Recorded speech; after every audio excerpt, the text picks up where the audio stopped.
YCP మాజీ MLA Vallabhaneni వంశీకి big relief లభించింది. గత కొన్ని రోజులుగా అరెస్ట్ భయంతో అజ్ఞాతంలో ఉన్న ఆయనకి న్యాయస్థానం ఉత్తర్వులు జారీ చేయడం రాజకీయ వర్గాలలో పెద్ద చర్చనీయాంశంగా మారింది. విజయవాడలోని మాచవరం పోలీస్ స్టేషన్లో నమోదైన హత్యాయత్నం కేసులో వంశీకి ప్రస్తుతానికైతే అరెస్టు చేయవద్దని హైకోర్టు పోలీసులని ఆదేశించింది.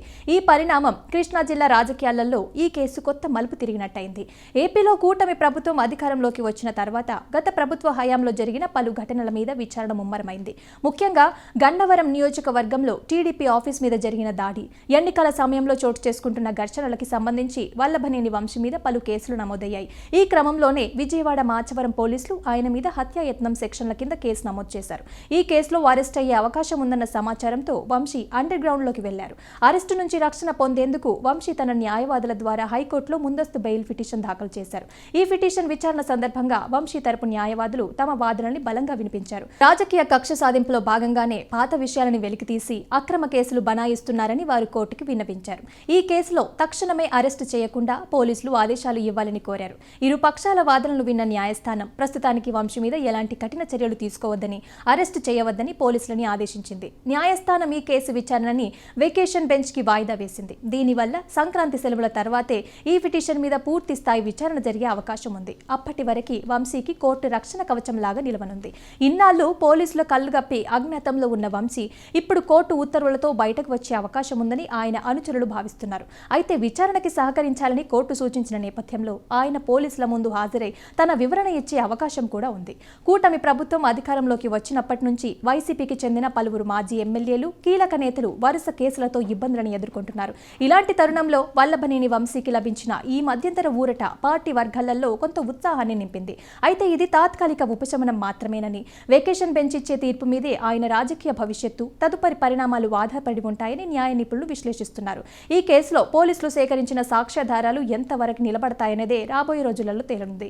ఈ పరిణామాల నేపథ్యంలో గన్నవరం, విజయవాడ పరిసర ప్రాంతాలలో రాజకీయ వాతావరణం ఉత్కంఠభరితంగా మారింది. వంశీకి వ్యతిరేకంగా టీడీపీ శ్రేణులు చేస్తున్న ఆరోపణలు, మరొకవైపు వంశీ చేస్తున్న న్యాయ పోరాటం రాష్ట్ర రాజకీయాలలో ఆసక్తిని రేకెత్తిస్తున్నాయి.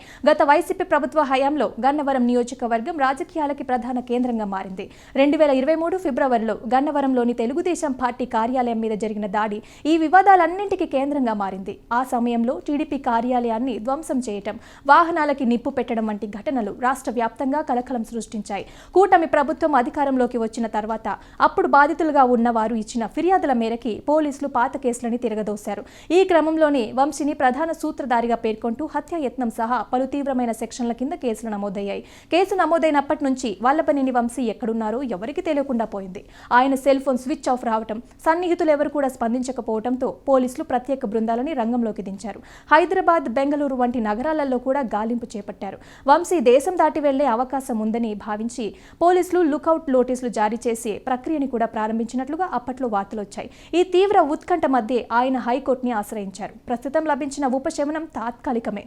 సంక్రాంతి సెలవుల తర్వాత వెకేషన్ బెంచ్ ముందు ఈ కేసు విచారణకి వచ్చినప్పుడు పోలీసులు వంశీకి వ్యతిరేకంగా సేకరించిన వీడియో ఆధారాలు, కాల్ డేటా రికార్డులని సమర్పించే అవకాశం ఉంది. ఒకవేళ కోర్టు ఆ ఆధారాలతో సంతృప్తి చెందితే ముందస్తు బెయిల్ పిటిషన్ తిరస్కరణకి గురయ్యే ప్రమాదం కూడా ఉంది. సో రాబోయే 2 వారాలు వంశీ రాజకీయ భవిష్యత్తుకి అత్యంత కీలకం. ప్రస్తుతానికి అరెస్ట్ నుంచి వంశీ తప్పించుకున్నారు. మిగతా కేసుల విషయం మీద ఇంకా పోలీసులు ఎలా ముందుకు వెళ్తారన్నది తెలియాల్సి ఉంది.